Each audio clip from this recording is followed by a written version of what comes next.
Howdy, Uncle Bill here from DeadPit Radio, and I'm getting ready to do 10 horror films you should never ever watch. So, was thinking about doing this video and I was like, what are some horror films that I've watched over the years that I absolutely regret watching? There are films that have stayed with me in a negative way where I'll just be sitting around and scenes will pop into my head and I'll be like, I really wish that, I hadn't watched that. Well, I'm saving you the trouble because these are 10 horror films that you should never ever watch. And trust me, I know that by me telling you these 10 horror films, you will never watch these, not in a million years. Not in any particular order, because I couldn't think of any order to put them in. Like they're all pretty vile in their own ways, or pretty disturbing in their own ways, or pretty, just insane, chaotic in their own ways. So it's hard to rank a list like this, but I'll tell you, I'm going to give a shot just to name 10 of them. The first one that came to mind when I thought about this list was one that no one ever references anymore. It's a horror film that was an independent film we watched back in the heyday of the Dead Pit Radio show, 2008's Baby Blues. Now, this film is based on the real life case of Andrea Yates, who most people will remember drowned all of her children, I believe, in a bathtub. And the story of this one centers around a woman who has postpartum depression. One day just absolutely snaps, turns into a completely different person, ends up murdering her baby, and then decides to just take out the entire family. And it's really like at that point, like a survival film, like Mom and Dad or something like that, where, this woman is completely lost it and she's just going from like spot to spot in the house, like chasing after this whole family. What makes this film utterly, like, terrifying is, number 1, that it could really happen and has really happened, but number 2, the performances are great for an independent film. Uh, some of the scenes in the film are just horrendous and at times depressing and unflinching, and it's a film that, like, never ever gets referenced, but I thought when I watched it, I was like, "This is gonna be a huge film," like, everybody in the world is gonna be talking about this film. That turned out not to be the case. But if you can find a copy of this film, absolutely never watch it. Never ever watch it. Another film in this list, uh, that I think most people, are not familiar with, and rightfully so. You should not be familiar with this film. You should try your best. This film disappeared. This is another film from around that time period when we were doing the radio show that took on Hostel and, took on Saw and took on all of those films, and even with, like, a twist of, like, um, Henry Portrait of a Serial Killer and films like that. They took on all those films, and actually, I think in a lot of cases, uh, kinda topped them, kinda topped them all. This is, Murder Set Pieces. I don't know how many people are familiar with this. Nick Palumbo was the director that came out with this. It's a story of a wealthy serial killer. I believe he's German. He's a photographer who, by day is a photographer and leads a double life as like a serial killer who tortures and does all kinds of things that I can't even say on YouTube anymore to ladies of the night, let's say. The way that he goes about doing this and some of the things in this film, including, like, people in distress, like smaller people in distress, let's say, it is a film that disturbed me the first time that I watched it. It disturbed me the second time that I watched it 10 years later. It'll probably always disturb me. But I think that it's actually, like, so well made that it's disturbing to the point where you have to admire it and you have to admire the guy behind it and admire the direction and the cinematography and the fact that this is really all that this guy ever did, as far as I know, in terms of like bigger release films. Um, it is totally shocking, totally vile, um, like the Ted Bundy thing. Uh, but you should never, ever, ever watch this film. Another film that I feel like kind of got left behind in a time period. These types of films became really, really popular for a really brief period of time. And I think maybe Murder Set Pieces was also kind of taking this style and trying to make like a bigger budget, not um found footage style film like, like this film was. But 2003's direct to video August Underground's Mortem. Now I know a lot of people are thinking, well, August Underground is really the one to go with for a list like this. I don't think so. I've never thought so. I've seen all of these films, and for some reason, like I've always thought that Mortem was the most disturbing of all the films. Uh, and if you need to know why, there's two characters called Krusty and Maggot, and these films, what made them horrifying was they're found footage films, right?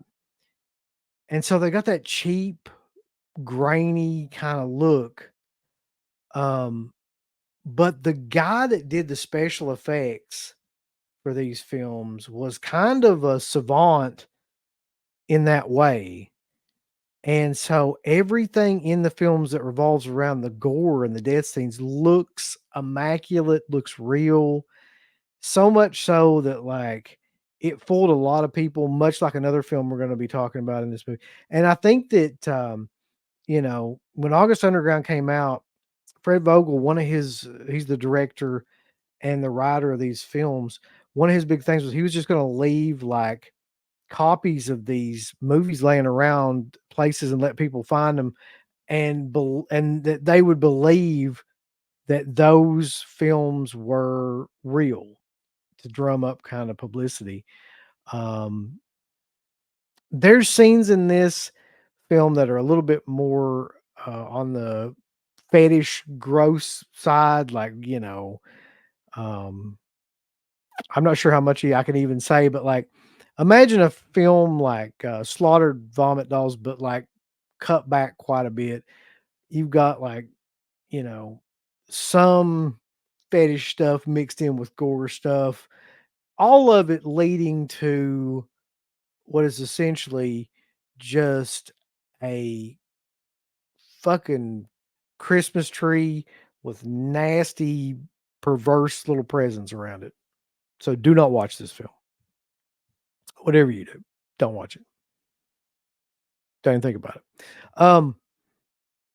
Another film on the list, the next film on the list, uh, is a film that I only recently watched, even though it's been around since 1988. And in my quest to watch every Category 3 film from Asia that I can get my hands on, came across this one. I don't know if it's a Cat 3 film. I'm pretty sure it is. Um, but I can tell you that, like, you know, watching it just recently did not take away any of the impact of it. 1988's Men Behind the Sun, aka Unit 731. This is just a brutal film to watch. It is about it's called a historical exploitation film, and it really centers on this Japanese internment camp, Unit 731, that takes in prisoners from all these different countries during the war. And at this time, uh, they are trying to use them as experiments, like guinea pigs. So torture is a huge part of this. And some it's so like systematic the way that it shows this, and so kind of matter of fact. There's scenes of people like parents, children being put into a gas chamber. There's scenes of, what happens if you turn up, the pressure level in like almost like a pressure cooker kind of thing to as far as it'll go. And in probably the most famous scene, there's a scene where they're testing like, you know, one of the prisoners, like, is out in the elements, and it's extremely cold, and they keep pouring water over their arms until finally their skin is stripped from their arms. And the effects in this also make it like they look realistic. They really do. Also makes it, like, incredibly hard to watch, but just the matter of factness about it and the cold, kinda sterile way that it's done also make it incredibly hard to watch too. I mean, this is not a film at all for the faint of heart. It's not a film for people that, especially for the fact that it's based on real life events that happened, experimentation events that happened during the second Japanese War. And the Japanese were notorious for cruelty and when they caught prisoners and things like that as well during that time period. I mean, um, so yeah, there's a lot to unpack there. Really, really do not watch that film. On the opposite end is a goofier film that also has one of the most disturbing sequences that I've ever seen committed to film. Uh, I don't think it's as hard to watch as a film like Men Behind the Sun, but I can tell you that it has scenes in it where you will be completely astonished by what you're watching, and that is the 1980 Joe D'Amato directed semi-classic, probably one of the most well-known films on this list that I'm talking about, Anthropophagus. It's an Italian horror film. It's a cannibal film. Anthropophagus being this, creature that stalks this Greek island where couples have come to vacation and visit on this beach, several different couples, and you're like, well, this film is in the beginning, you're like, this film is kind of gory, and it's got a couple of things in it. It's interesting enough, and the main character is interesting enough, and there's several scenes in it that are incredibly friggin' spooky just in and of themselves. Like the creature just kind of hovering around people's beds and standing behind doorways. But then you get to the cavern scene, and there's one particular thing, and I don't want to spoil it, where there's a character in the film who is in a certain type of state. And as you're watching this, you're like, there's no way that they're going to do this. Like, they're not going to do what I think they're going to do. Then they proceed to do it and then go like way beyond anything that you think that they would ever do. And so that's why Anthropophagus, aka the Grim Reaper, starring George Eastman, who, if you've never seen George Eastman, is like 6'9", incredibly imposing figure that plays the killer in this film, which makes it even more disturbing. Another reason why you should not watch this film.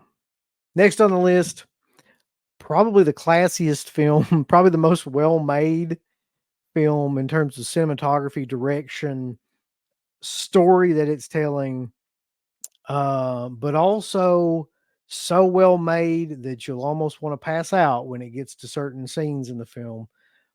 It was remade for no apparent reason. It never needed to be remade. 2008's Martyrs. I don't know what was going on around 2008, but like they were cranking out films that were just absolutely terrifying. Martyrs is a French film. It's a psychological thriller, as well as probably one of the most disturbing films I have ever encountered in my life. When I watched it the first time when it came out in 2008, I was physically ill by it, and I never really wanted to watch it again, but I bought it recently. I believe Umbrella released it, or some company released it in a Region B release, and I bought it, watched it again. It's still just exhausting a film to watch. And by the time you get to the end, you feel like that you've been physically beaten because you go through so much with these characters, one particular character, and you're just like, there's no rest, there's no reprieve or anything in the film. It's the story of a cult of people who are trying to create martyrs through physical punishment who will witness what actually happens in the afterlife. So they think that by inflicting pain on people, they can get people to a point where they've been through so much pain that they transcend pain and they'll actually see the afterlife and will tell them like what happens in the afterlife. So far, at the point of the film where these characters enter that we're watching, they've never been successful. And they just created a bunch of people that just are absolute like wrecks and have lost their minds. But what happens in the end comes as a surprise to everybody, I think. Um, the problem with this movie and why you should never ever watch it is it's so graphic in the torture and martyring scenes that you'll wish that you've never had. Another film that I think deserves to be on this list, and it's a more well-known film. It's well known to us because we've had many, many dealings with it at DEADPIT Radio. We've gone over it many, many different times, and it's become kind of a tradition to reference this film and talk about this film because it's so batshit crazy. It's a goofy film. It's weird because it's goofiness mixed with the most appalling scenes you can ever imagine. Scenes that, will make you physically sick, scenes that you won't believe were captured on film or that anybody ever let be captured on film or that anybody ever let be released. But, in the grand scheme of things, um, it's also historically kind of an important film. I'm talking about Salo or 120 Days of Sodom. Um, I mean, what can you say about this film? The director, Pasolini, has basically come out and said that it was a film made to kind of show just how horrible fascism was in Italy around specific times in their history. The way that he goes about doing that is by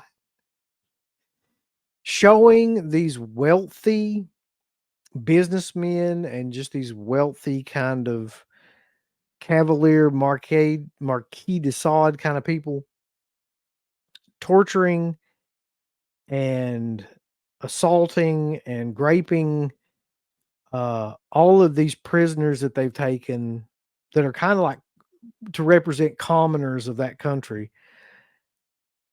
And there are scenes in this film that I've never seen in any other films that mostly center around sexual perversions and fetishes and poop eating. There's some poop eating in it. A lot, actually, quite a bit. It's probably the most poop eating heavy film that's not, going to be found on porn sites. So the film is hard to talk about whatsoever just based on the content, but it's divided into several different sections, which are kind of like Dante's Inferno, like different levels of hell. One's blood, one's shit, one's like something else. I can't even remember at this point. I've tried to block this film from my memory. There's one antagonist in the film that is so just difficult to watch because he's so creepy and the stuff he does and says is so creepy, but also sometimes like unintentionally hilarious that you will remember that for probably the rest of your life if you watch it. So I just want you'll remember that character and some of the scenes that he's in for the rest of your life. I want you to kind of understand that about a lot of these movies. Like these are not easily erasable movies from your brain. You'll just be sitting around and you'd be like, oh my God, like I can't believe I fucking watched that. And Salo might be at the top of the list of movies like that for me. Seeing it multiple times has not helped whatsoever either. So, if you're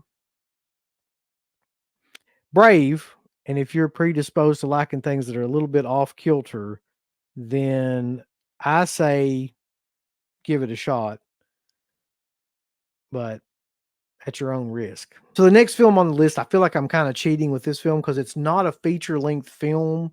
It wasn't made to go to theater. It was made as a part of a series called Masters of Horror, but it contains elements, themes, and imagery that I've never been able to get out of my head and probably never will. And that is Takashi Miike's Imprint from the Masters of Horror series.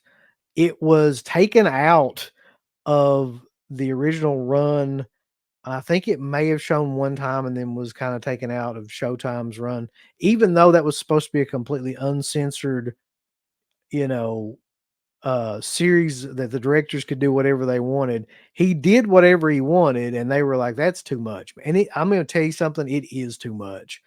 Like, it's bad enough the torture scenes in this film. It's got a loose plot about this guy is trying to find that this woman that he fell in love with like years and years and years ago, and it turns out he finds out that she was tortured to death for a theft that she didn't commit really. And the way she was tortured, I can't even really explain to you. Like she's hung upside down and bamboo sticks are shoved into her fingernails, and the effects in it are so well done that you're just like, please, like after a while, please stop like showing a lot of this stuff. And then you fast forward from that and you kind of figure out like more about, this particular family and some of the things that they did. And it has a scene in it that to this day I can't believe that anybody would even think of or that anybody would ever like record and direct. And it's a scene that involves a particular type of doctor that has a specialty in this village. And that's all I'm going to say. If you're brave enough to watch it, watch it. It stands out to this day as being a testament to actually wonderfully made, filmed, shot, produced film, like with some of the most insane, graphic, and just almost makes you want to, I mean, it makes you want to cry. You'll wince. You'll want it to be over in several scenes, and then you'll just be like, once you get to the later part of the episode, you'll just be like, "Oh my god, like who in the frig would even like think of some of this stuff?" So that's Takashi Miike for you, though. He thinks of it all, I guess.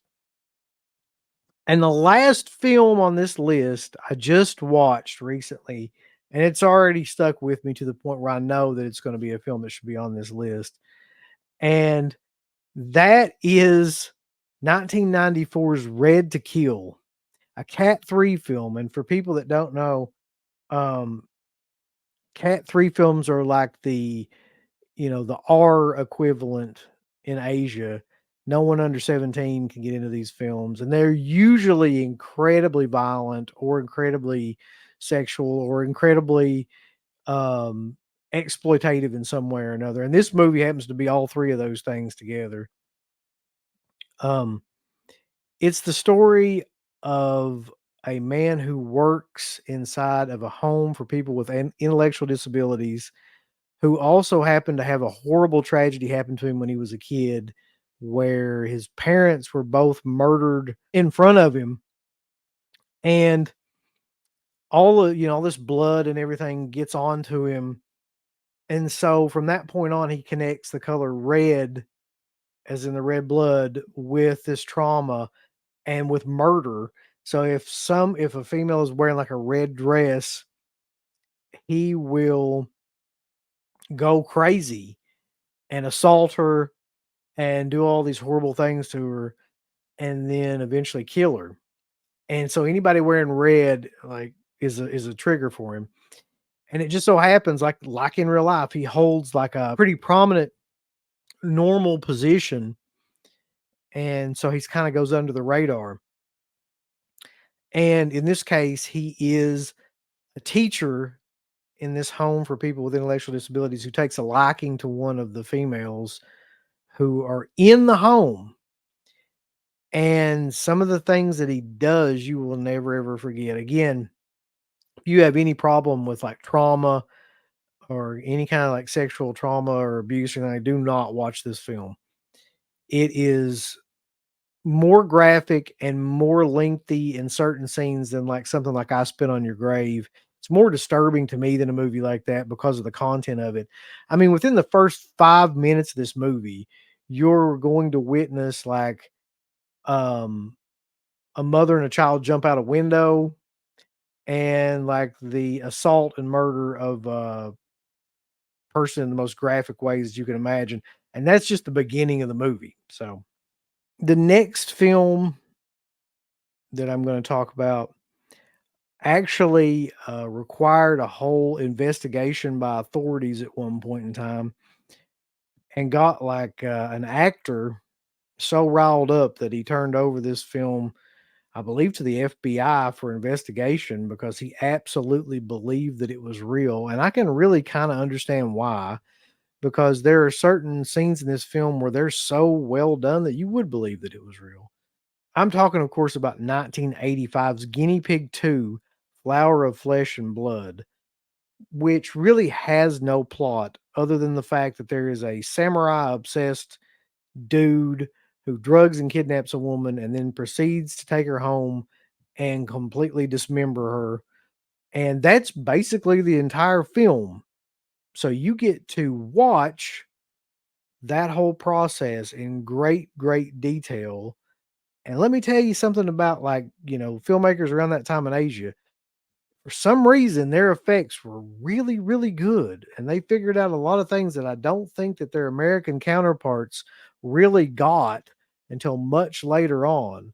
The film, like I said, was so well done that Charlie Sheen took it to the FBI and said, "You've got a snuff film here," and they had to be a big investigation. And, you know, much like with Cannibal Holocaust, which is not on this list because I don't think Cannibal Holocaust is as disturbing as the rest of these movies, but much like that movie, you know, it tricked so many people that there had to be an investigation and people had to prove that it wasn't real.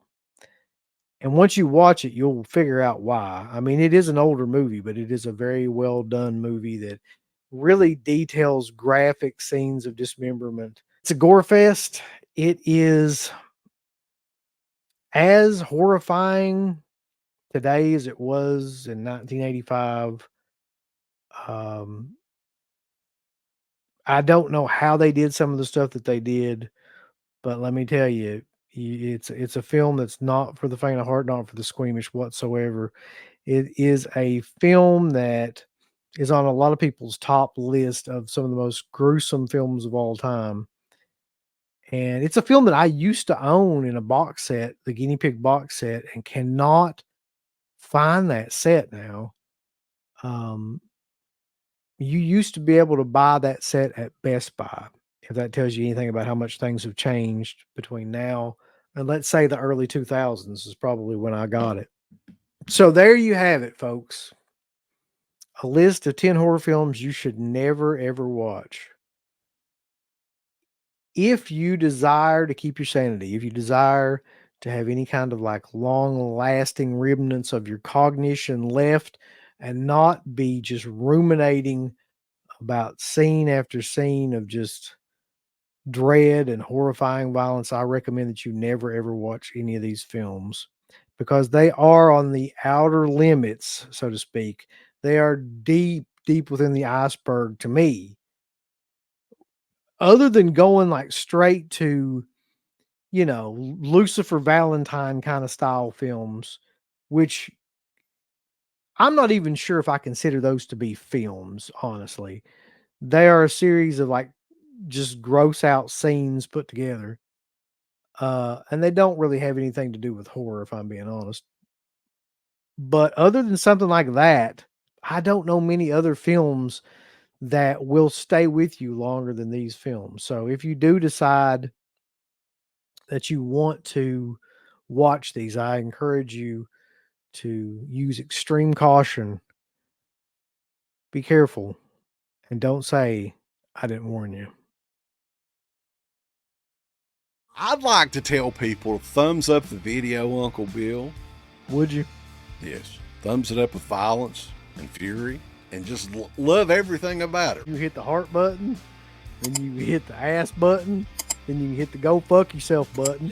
Follow that up with the I don't give a shit button.